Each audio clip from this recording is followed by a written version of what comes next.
susirandam savo telefone e-Scoresheet programėlę. IP adresą reikia. Tada reikia įvesti IP adresą, kurį rasime savo sekretoriato kompiuteryje. Taip. Prisijungę prie elektroninio protokolo e-Scoresheet pasirenkame naujas rungtynes.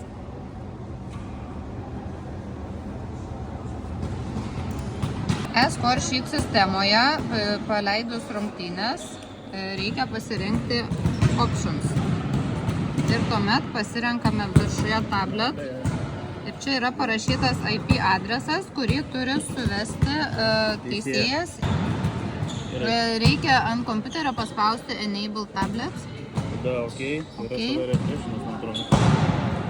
Tada Tada turėtų suvesti teisėjas IP adresą į savo foną. 868 taškas.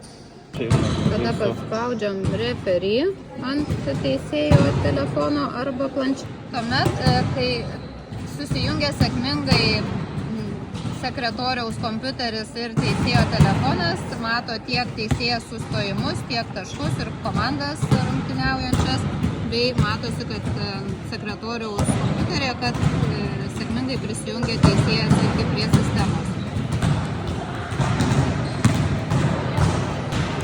Taigi, prikabiname saugiai telefoną prie stulpo ir sėkmingų linkime visiems rungtynių.